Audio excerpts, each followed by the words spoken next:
Leones africanos. El viaje sangriento de una familia en medio de la sabana. La sabana africana en la estación seca no es una tierra muerta. Es una tierra drenada hasta el límite. El sol cuelga como una gigantesca masa de fuego en el cielo blanco y abrasador.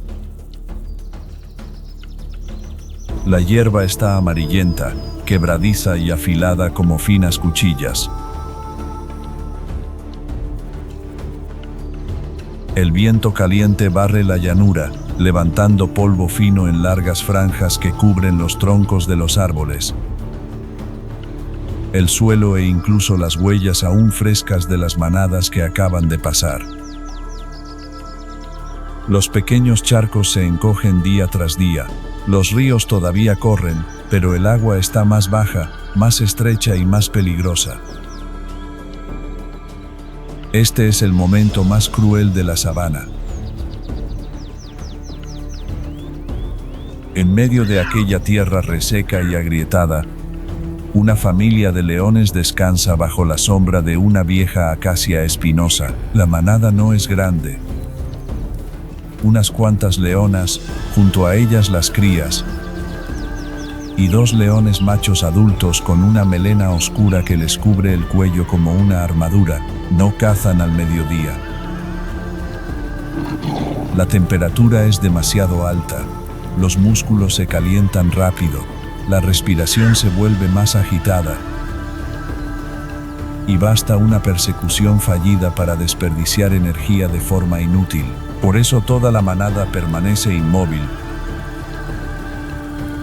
con los ojos entrecerrados, mientras las orejas se mueven levemente para captar el más mínimo sonido de la llanura.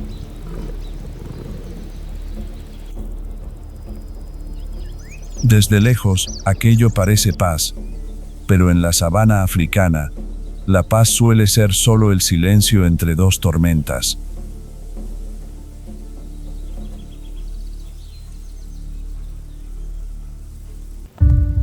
Desde el borde de la hierba, otras sombras avanzan. Es otra manada de leones. No son leonas perdidas, no son unas cuantas crías curiosas, son invasores. Nuevos machos, más jóvenes, más fuertes, acompañados por leonas que ya seguían de cerca esta tierra desde antes. Caminan despacio, pero sin vacilar. La distancia entre ambas manadas se cierra poco a poco. El aire parece volverse más pesado.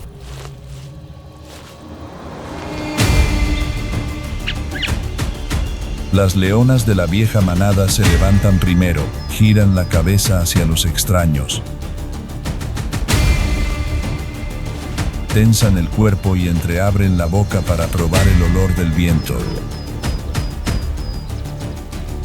Y entonces, en un solo instante, el orden silencioso se desgarra. El rugido estalla. Cuerpos gigantescos se lanzan unos contra otros como masas vivas de músculo capaces de enfurecerse. Las garras golpean. Las mandíbulas se cierran, y el polvo se levanta espeso bajo la violencia de la pelea.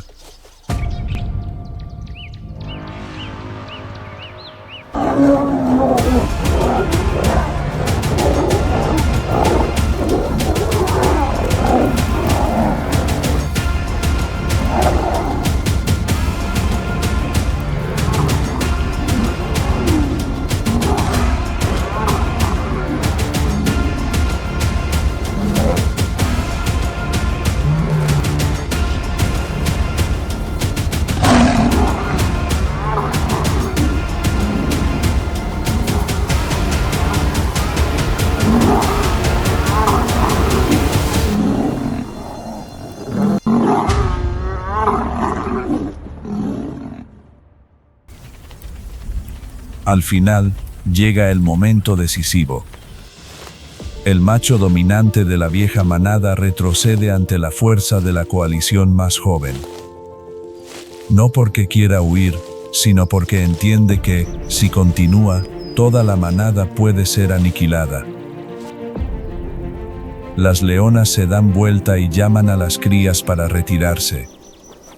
Paso a paso, la manada derrotada abandona la tierra que una vez dominó. Ya no hay rugidos desafiantes, solo pesadas miradas por encima del hombro y el silencio de quien acaba de perderlo todo. Detrás de ellos, la manada victoriosa permanece de pie en medio de la llanura, con la cabeza en alto bajo el sol seco y abrasador. Desde este instante, esa tierra tiene nuevos dueños. Y para la manada derrotada, comienza otra travesía brutal. La travesía de partir, vagar por tierras desconocidas, cargando hambre, peligro y la frágil esperanza de encontrar un nuevo refugio. La vieja manada ha perdido la tierra. Ha perdido el lugar donde descansaba. Ha perdido el control de la zona de caza que conocía tan bien. En la sabana, perder el territorio significa entrar en un viaje lleno de riesgos. Ya no quedan los árboles conocidos donde echarse a descansar. Ya no quedan los senderos antiguos para seguir el rastro de la presa. Ya no existe la seguridad relativa que una tierra familiar podía ofrecer. Tienen que seguir.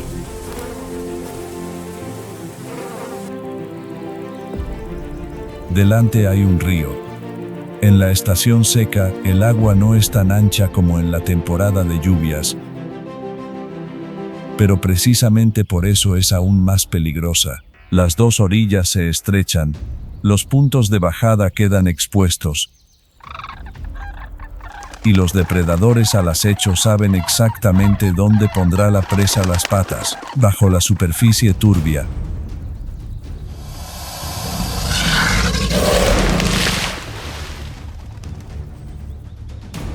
Del color del sedimento, lo más peligroso del río permanece inmóvil.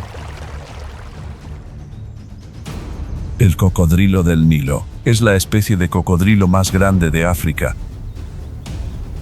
Una de las especies de reptiles más grandes que siguen vivas en el planeta. Vive en ríos, lagos y pantanos de agua dulce. Y es un maestro de la emboscada. Deja expuestos solo los ojos, las fosas nasales y los oídos por encima de la superficie. Espera el momento en que la presa se acerque lo suficiente. Y entonces se lanza de repente, muerde con fuerza y arrastra a la víctima al agua. Puede cazar peces, aves, mamíferos, incluso presas grandes como ñus y otras especies de antílopes.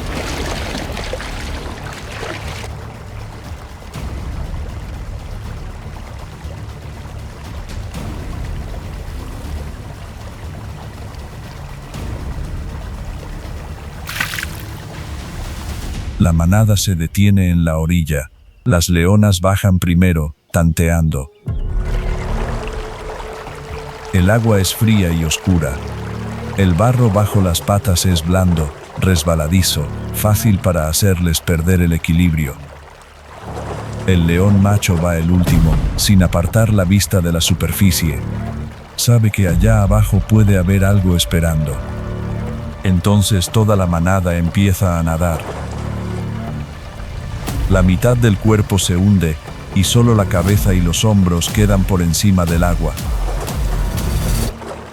La corriente no es demasiado fuerte, pero sí lo bastante como para obligar a los leones a esforzarse. Las crías se pegan a sus madres, las leonas nadan lanzando miradas a su alrededor.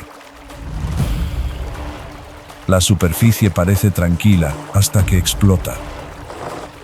Una enorme masa negra emerge justo al lado del león macho. Las mandíbulas del cocodrilo se cierran en una mordida relámpago. El león ruge, se sacude con violencia y usa todo el peso de su cuerpo para soltarse. La superficie del río se convierte al instante en un caos de espuma, sangre y rugidos roncos. Toda la manada acelera presa del pánico. La suerte se pone del lado de los leones. El león consigue escapar del cocodrilo. Y cuando por fin toda la manada logra trepar a la nueva orilla, el pelaje mojado se les pega al cuerpo. Los ojos están muy abiertos. El corazón aún late con furia después de aquel cruce que casi termina en muerte, pero lo lograron. Toda la manada sigue completa. La nueva tierra no les da la bienvenida con facilidad. El sol sigue siendo feroz. El viento sigue siendo seco. Y toda la manada está exhausta después de la huida, del largo recorrido y del enfrentamiento con el cocodrilo. Encuentran una franja de hierba baja cerca de un grupo de arbustos espinosos y se tumban a descansar. Ninguno se mueve demasiado. Incluso las crías están más silenciosas de lo habitual. El hambre crece, pero el cuerpo aún no está listo. Tienen que esperar a que el sol se suavice antes de levantarse otra vez. La necesidad de comer ya no es una opción, es una orden. Cerca de allí, una manada de impalas pase con tranquilidad.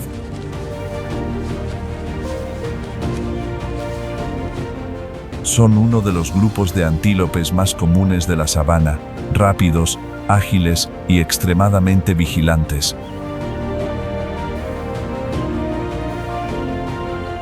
Para los leones, el impala es una presa posible, pero no fácil. Basta con detectar a tiempo un olor extraño o un movimiento anormal para que toda la manada salga disparada casi al mismo tiempo. Las leonas bajan de inmediato el cuerpo, se dispersan, aprovechando los matorrales secos y los pequeños montículos de tierra como cobertura, paso a paso, muy despacio. Las orejas aplastadas, la cola casi rozando el suelo. Esa es la técnica de caza habitual del león.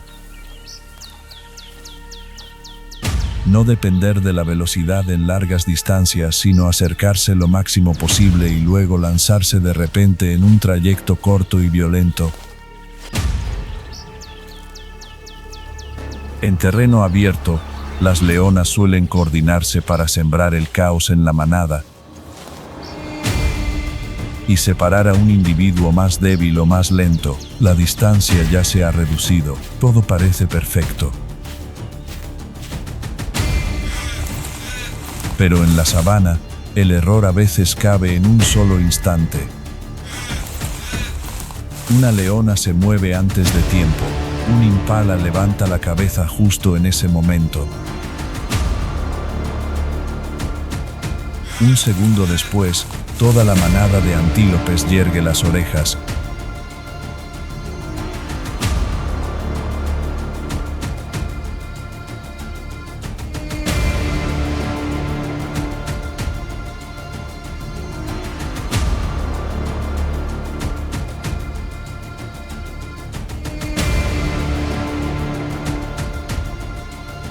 Gira el cuerpo y explota en una lluvia de cascos. Salen disparados con saltos largos, ligeros, como si no tocaran el suelo,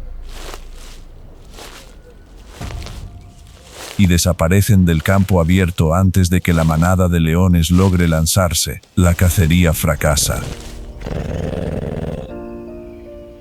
Los leones se quedan inmóviles en medio de la hierba. No hay presa. Solo polvo levantado y el sonido cada vez más lejano de los impalas que escaparon. Hambre, cansancio y frustración. Pero un león no tiene derecho a rendirse por una sola cacería fallida. En la sabana, la próxima comida siempre vale más que la sensación de fracaso que acaba de quedar atrás. La manada regresa a su refugio temporal y se tumba a esperar la oscuridad.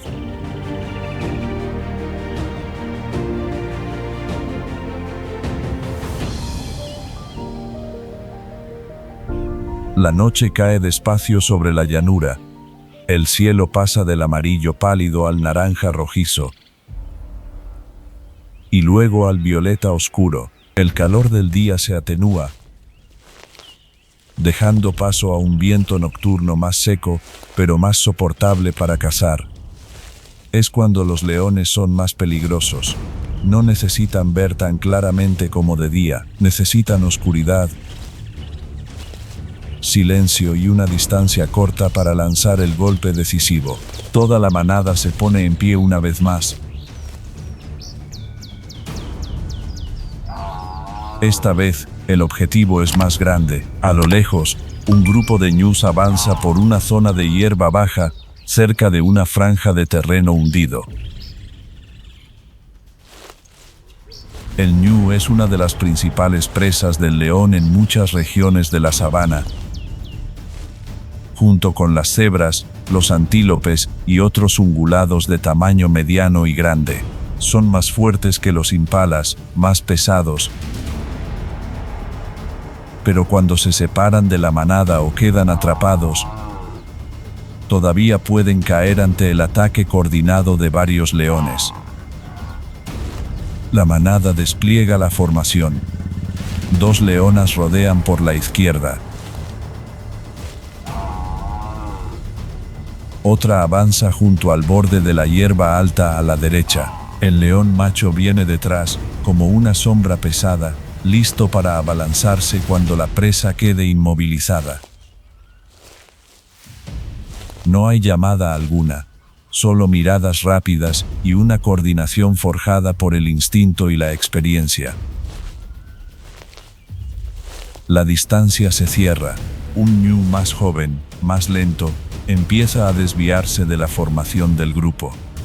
Ese es el instante que la manada estaba esperando. Una leona arranca primero. Todo el grupo de ñus entra en pánico y se dispersa hacia los lados. La manada de leones se lanza de golpe.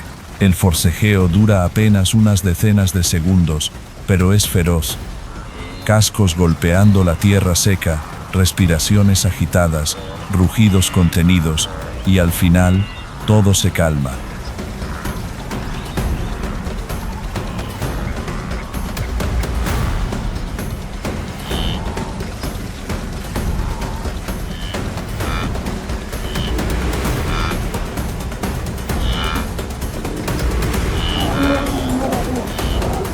La cacería tiene éxito.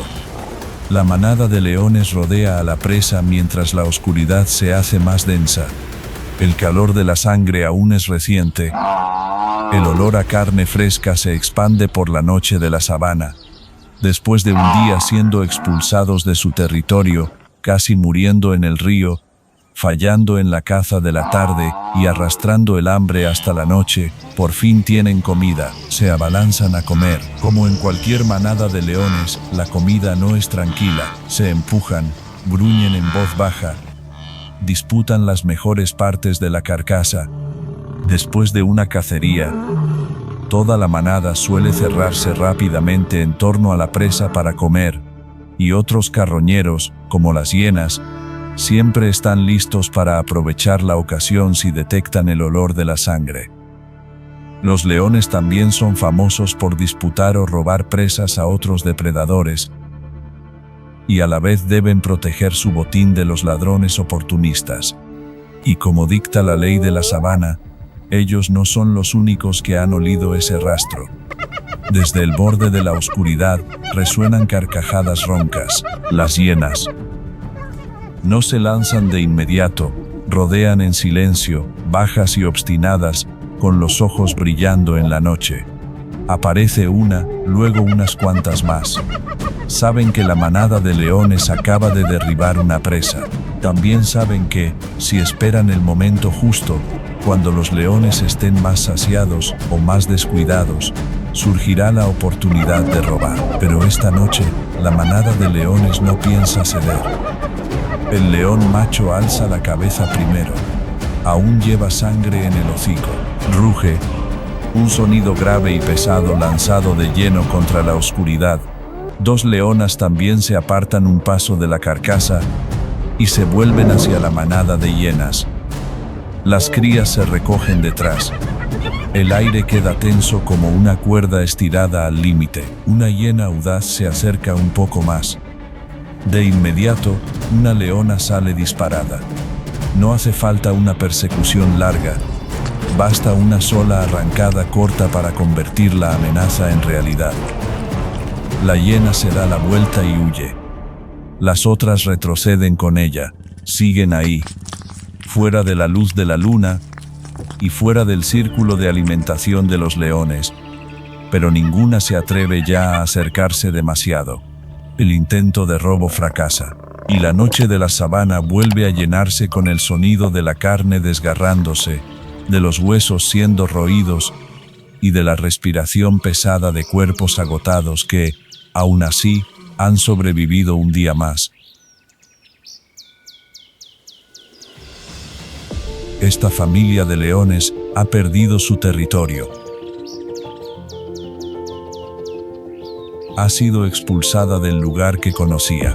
Ha estado a punto de morir bajo las mandíbulas de un cocodrilo del Nilo. Ha pasado hambre, ha perdido su oportunidad, ha fracasado en la primera cacería. Pero aún así cruzó el río, aún así puso las patas en tierra nueva. Aún así abatió una presa cuando cayó la noche. Y aún así conservó fuerza suficiente para defender su comida ante las hienas que acechaban para arrebatársela. En la sabana africana durante la estación seca, sobrevivir no es una victoria gloriosa. Sobrevivir significa simplemente poder dar un paso más cuando llegue la mañana. Y para esta manada de leones, eso ya es más que suficiente para una larga noche en la llanura.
Uganda, the planet of wild warriors.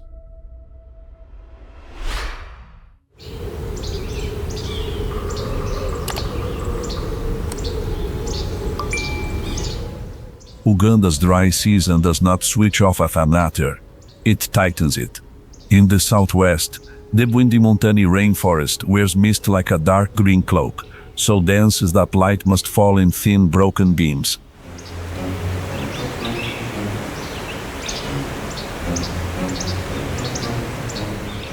But slide lower, toward the plains of Queen Elizabeth, and the land changes color: open woodland, thorn scrub, brittle yellow grass, and the last surviving ribbons of water like veins of life.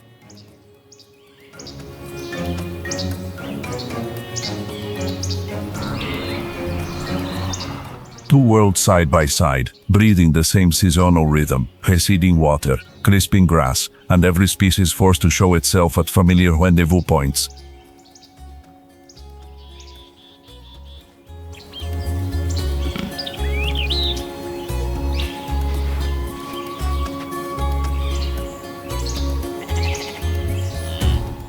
On Uganda's savanna, nature reveals its most primal face in every moment. Few battles are as fierce or as symbolic as the clash between lion and buffalo. Two powers in opposition.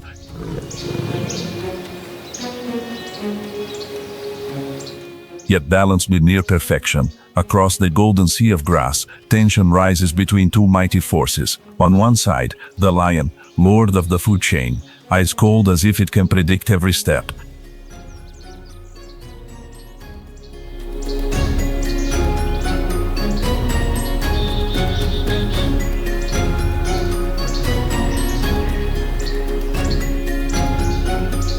On the other, the buffalo, a massive block of muscle nearing a ton, one thrust enough to flip destiny. The whole landscape falls silent, waiting for the instant they collide.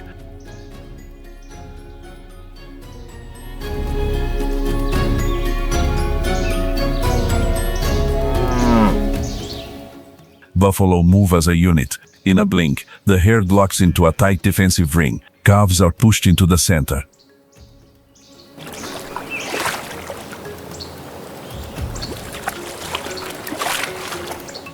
A fortress of muscle rises. Every head drops at once. Curved horns angled forward like a black scaffold. Their combined weight makes the ground tremble. This is not easy prey.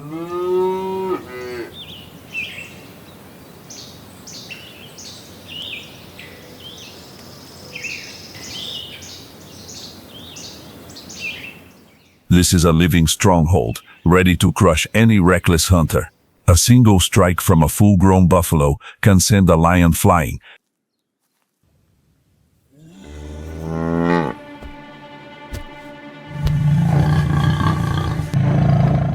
Every step forward is a warning made flesh, the embodiment of raw, unbreakable strength.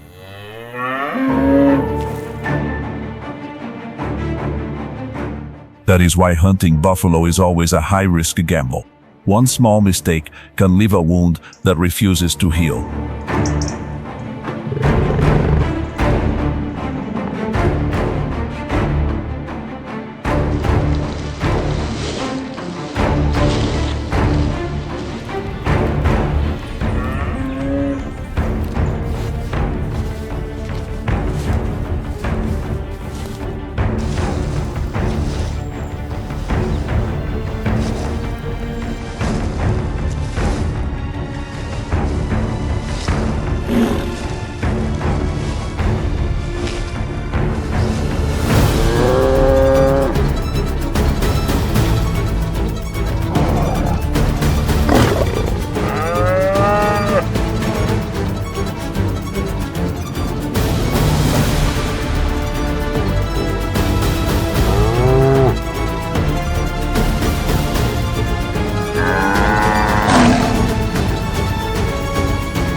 The savanna suddenly holds its breath for a few heartbeats.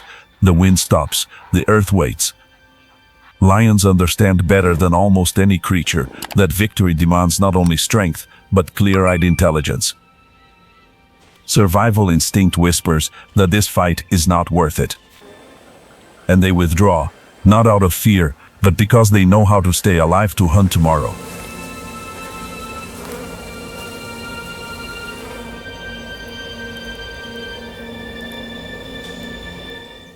The pride slips back toward its old refuge. There, the cubs still play in bright innocence, untouched by the tension of the encounter.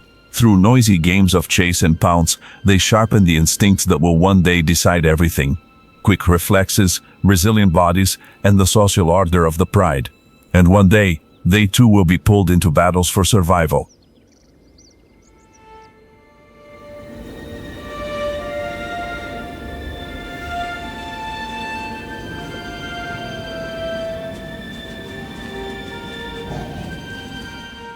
After the draining standoff, the adults lie down beneath sparse shade, breathing slow, licking small scratches, waiting for the sun to shift.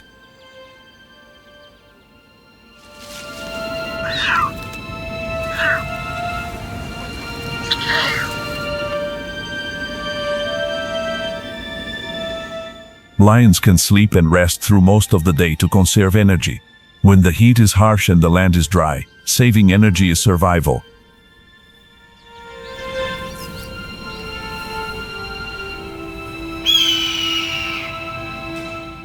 Evening arrives, and the savanna changes its voice. The wind softens but hunger sharpens. The lions rise. They head toward water.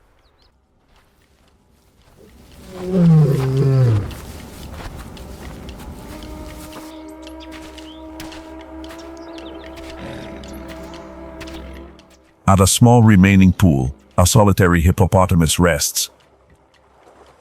Its huge body lies half in mud, thick gray skin marked with dry white scuffs.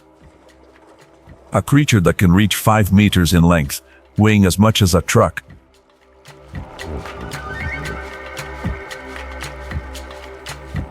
Yet choosing to live like a shadow beneath the surface.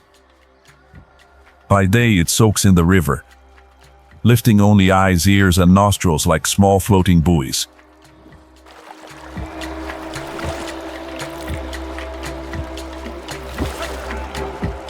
The skin is dense, the body heavy, but every movement is economical, quiet. When the sun drops low, it leaves its water fortress and climbs onto land.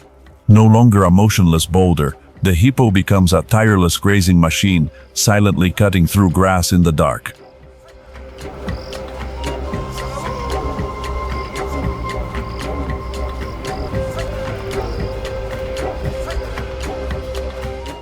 Hippos are not a common target for lions, because a hippo is a solid mass of muscle with a wide jaw and terrifying counterforce.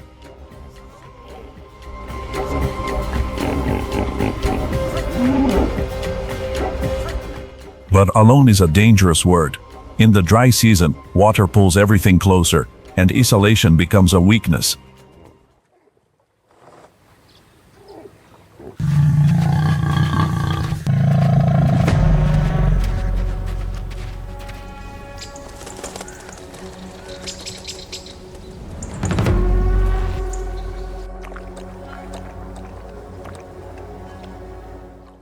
The lions do not rush in. They spread out, testing reactions, pressuring the hippo away from the water. The hippo jerks upright, turns sideways, jaws opening like a gate.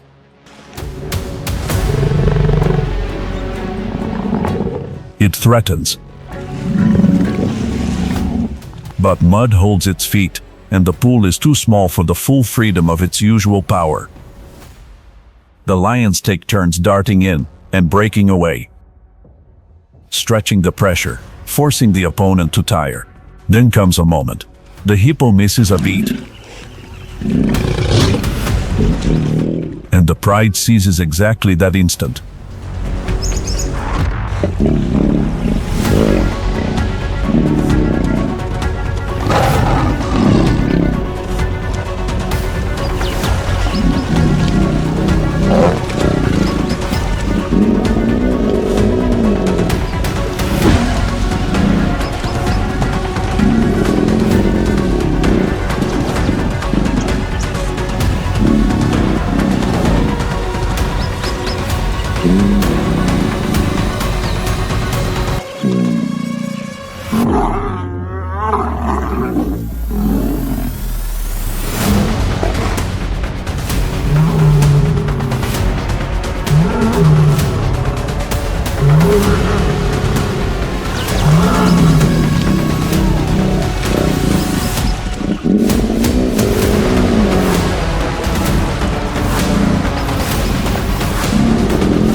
The fight ends less loudly than people imagine.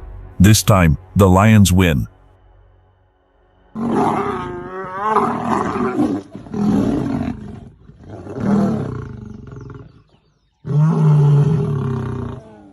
In Uganda, hippos do not face only teeth and claws. They also face humans, and that war is far longer.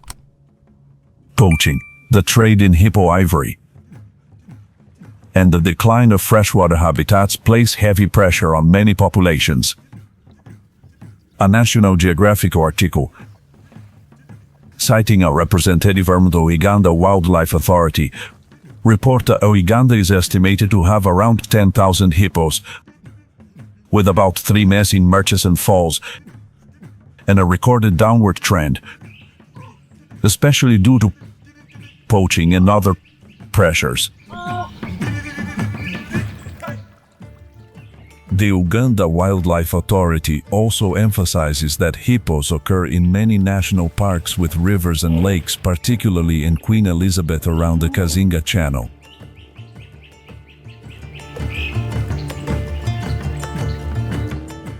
As night thickens, the lions eat in silence. Above Uganda, night birds call, and the small pool holds the smell of meat like a signal nature always sends. Where there is food, more characters will arrive.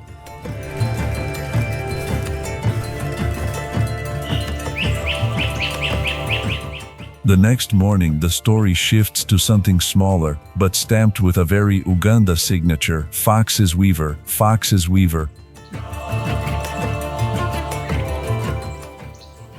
Plosius picioides. This species is recorded as endemic to Uganda and is listed as near threatened by birdlife.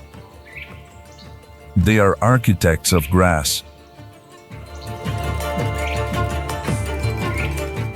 Their nests are woven from grass fibers and leaves, hung or anchored in shrubs and seasonally wet grasslands, like sealed woven bags with narrow entrances to reduce the risk from egg thieves.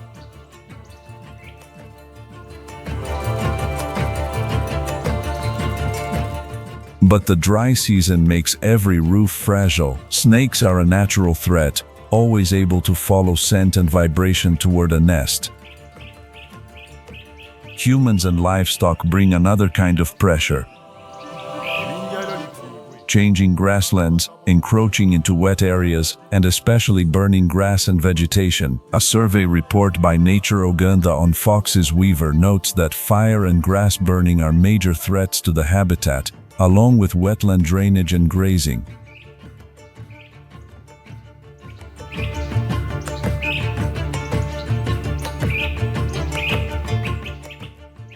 Dry season wildfires and grass fires do not simply clear a patch of land. They erase shelter, nesting sites, hiding places for insects, lizards, small birds, and even larger species that depend on vegetation. When a strip of grass burns, it is not only one species that loses a home, the entire food chain shifts. Predators lose ambush cover, prey lose places to vanish, and the young, as in every dry season, pay first. For Fox's Weaver, it becomes the clearest disaster. Nests hanging in grass are smoked.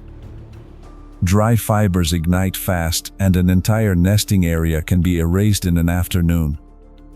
But fire does not only strike the small, it breaks the hunting rhythm of the large. Smoke sinks onto the savanna like a gray curtain. Eyes sting. Throats burn.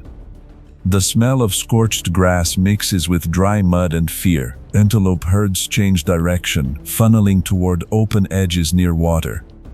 Insects scatter, and in that exact moment when everything loses its rhythm, lions are forced into a hard choice: stay to hold territory or leave to live.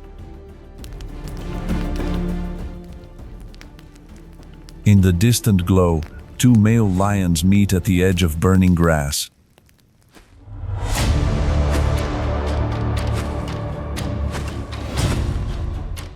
Normally, territorial conflicts are already tight as a drawn wire, but when smoke and flame squeeze the space, the negotiation of growls turns instantly into impact.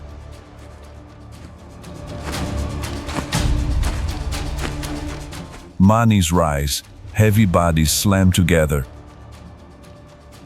Claws rake, teeth bite down. Their roars are strangled by smoke, sounding like stone grinding in a throat.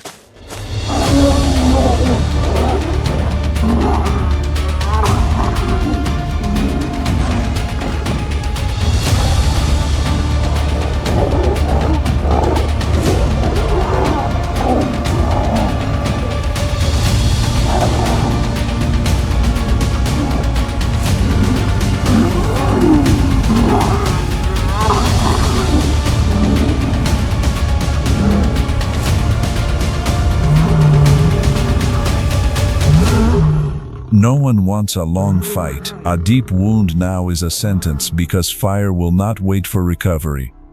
But no one wants to yield first either, because yielding means losing the right to stand near shade, paths, and the remaining water holes after the burn. The two males twist into each other for a few more beats, then break apart, breathing hard, eyes red from smoke.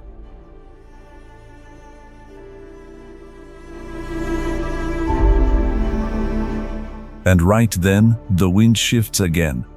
The fire line runs closer, smoke thick as black wool rolls across the ground. There is no space left for pride, no time left for territory. The pride has to run. They do not run like hunters, they run like prey fleeing something that cannot be bitten, cannot be gored, cannot be brought down. Lionesses call the cubs, drive them into the middle, and surge along the open line. Flames lick through thorn scrub, crackling. Ash blows into eyes. Every time they stop to breathe, smoke pushes deeper into their lungs. When they finally reach land with less grass, the whole pride halts. Panting as if they have escaped an invisible war, they are alive. But the territory behind them has changed its face. What was once an ambush field is now a blackened opening. What once was grass that hid their steps is now only ash.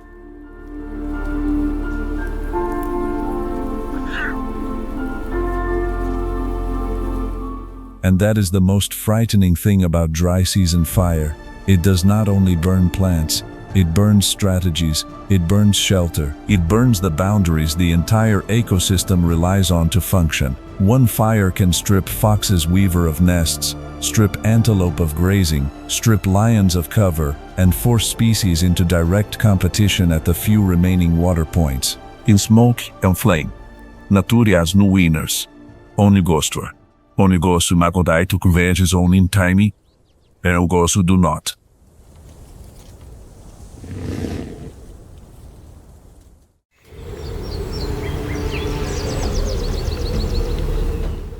Uganda is beautiful because it stitches many worlds along one border. Deep green Burundi, gold bright Queen Elizabeth, rivers and lakes full of life. But because it is beautiful, it is also fragile in small changes that last. Keeping water holes from being poisoned, keeping grasslands from being burned without control, cutting off the space for illegal hunting. That is how lions do not have to hunt in desperation, how hippos do not vanish from river systems, and how tiny woven nests can still hang on grass each season.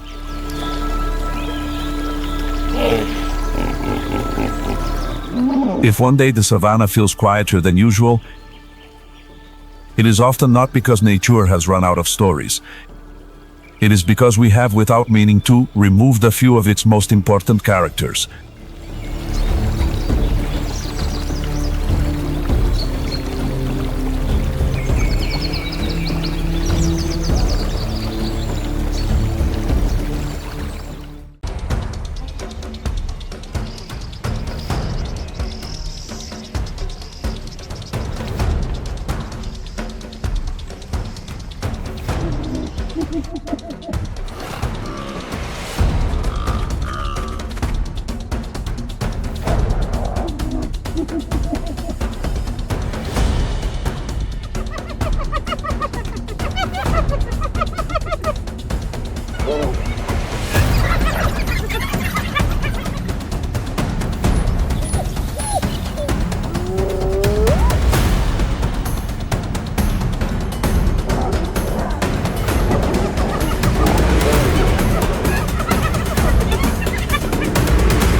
Okavango hyenas, the rhythm readers of the savanna and the war with wild dogs.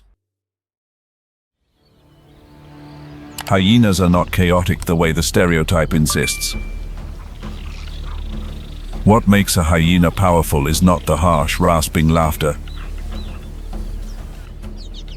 but the ability to understand timing. They know when to move in, when to fall back, and when to simply stand there long enough for pressure to change sides on its own. In a land where lions, leopards, and wild dogs all contest power,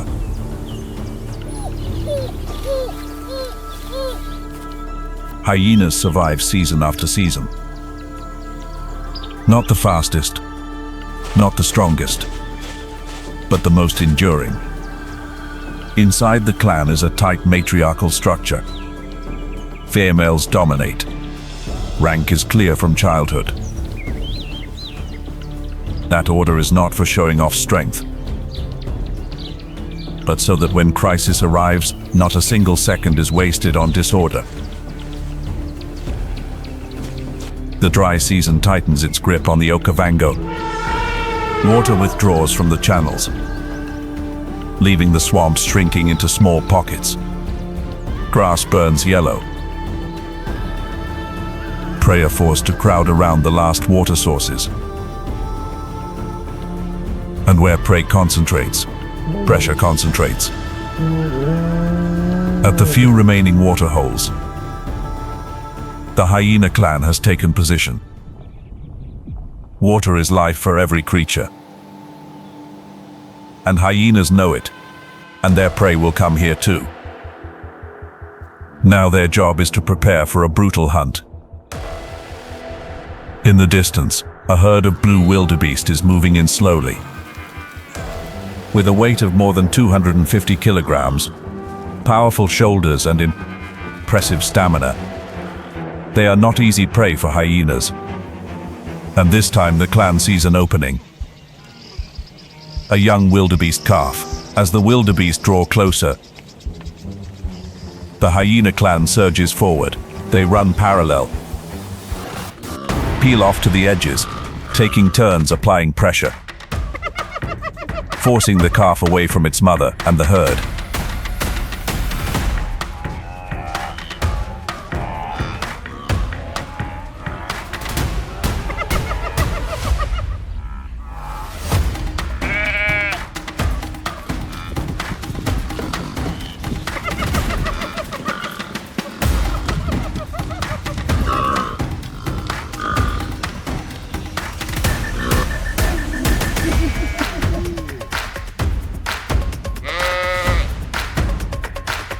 The chase drags on, grinding down the prey's strength. One final lunge ends the hunt. No moment of glory. Only the ragged breathing of animals that have just solved a survival equation. This victory gives the hyenas a chance to endure this punishing dry season.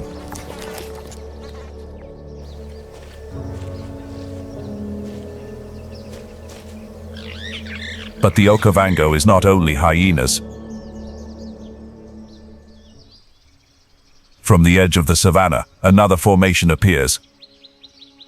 African wild dogs, Lycaon pictus, one of the most tightly organized predators in Africa.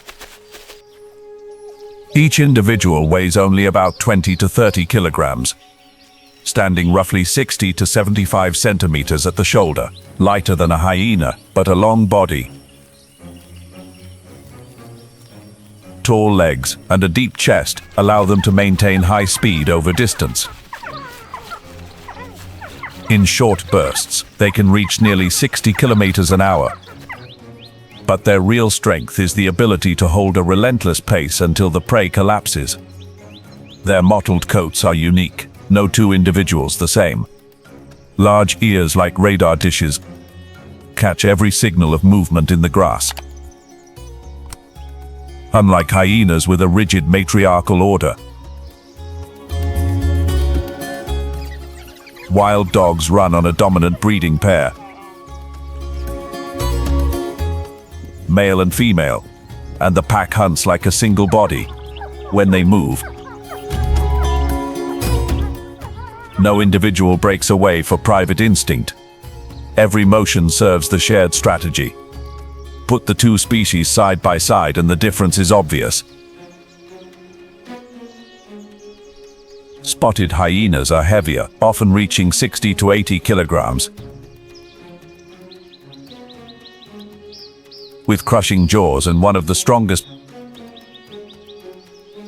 bite forces among African carnivores. They absorb punishment better, they often outnumber rivals, and they can steal kills through numbers and sheer stubbornness. The edge, that is why every time these two meet, it is more than a dispute over. When the dry season squeezes the Okavango, clashes between predators become inevitable. Two strategies meet. Hyenas are bigger, wild dogs are more precise. A tense fight begins.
The confrontation ends with both sides carrying serious wounds.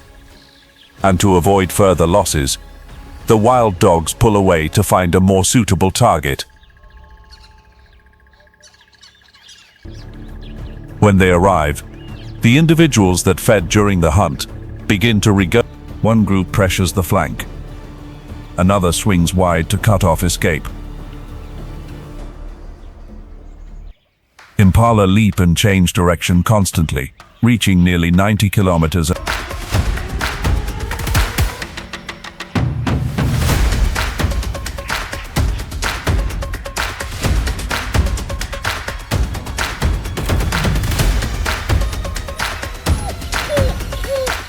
A young individual misses a beat.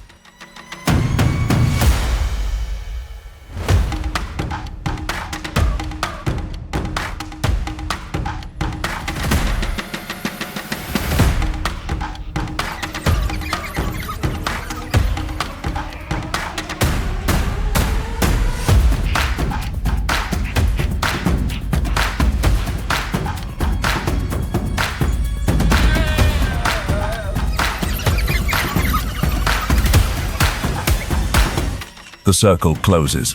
The prey goes down under precise coordination. This time, the wild dogs have eaten quickly enough to keep the most valuable portion of the meal.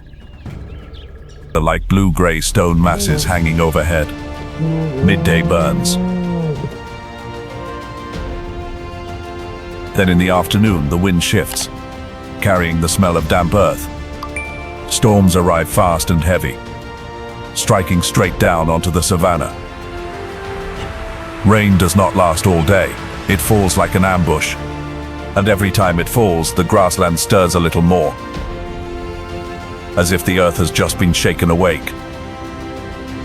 After only a few weeks, the dry yellow begins to be replaced by fresh green. Grass springs up where there seem to be only dust and sand. Shallow depressions become puddles. Dry channels turn into thin ribbons of water. Frogs call loudly at dusk. Insects explode in number, pulling birds in behind them.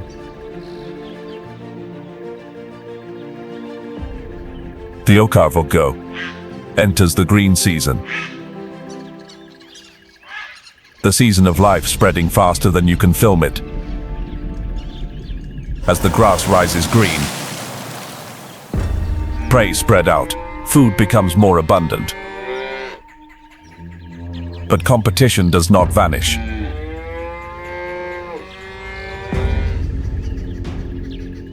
In a rain-wet clearing, the carcass of a buffalo lies in the grass. Hyenas reach it first. Spotted hyenas use carrion in a way that is very cold and very efficient. They turn death into energy and waste almost not a single gram.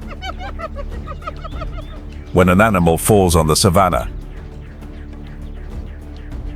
hyenas do not need to witness it. They only need to read the signals. The scent of blood carried on the wind. The distant sound of vultures beating their wings. The unnatural silence of a herd of grazers to a hyena. A carcass is a hot spot, and the savanna always leaves traces. They often arrive quickly, but they do not rush in like madness. Spotted hyenas check the surroundings first, because a carcass is never only a meal. It can be a lion's trap, the territory of another clan, or a place where a predator is waiting to let someone else arrive first, then steal the best part. Only when the balance of power allows it do they step in. And from the opposite side, lions appear. A lion outweighs any single hyena. One swipe can shatter a jawbone. They do not need to attack immediately. They only need to be present. The hyenas call for reinforcements. Whoops roll through the humid air. Psychological pressure rises. Every step forward, every step back is calculated.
The balance tilts when a male lion enters. More than 180 kilograms, a thick mane, and a gaze with no mercy. One arrival breaks all calculations. The hyenas back off, not because they lose, but because the rhythm has changed. On the savanna, there is no permanent victory.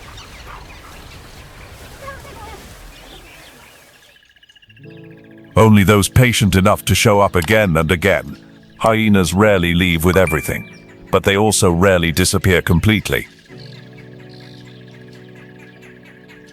They can go depends on water that comes from far away. Climate change. Resource extraction and agricultural expansion are altering that flow. When migration corridors are blocked, wild dogs cannot expand. When grasslands shrink, hyenas and lions are forced into contact more often. The savanna is not only a hunting ground, it is a finely tuned network of balance. Every species, from blue wildebeest to impala, from wild dogs to hyenas and lions, holds a role. When one link weakens, the entire breadth of the ecosystem trembles. Hyenas do not need to be loved to survive. They only need to read the rhythm of dry season and rain season, of pressure and opportunity. But for that rhythm to continue, the land must remain intact. Protecting the savanna is not choosing sides between predator and prey. It is keeping the system spacious enough to function. So wild dogs still have corridors to move. So hyenas still have a place to read the beat. So lions still have territory.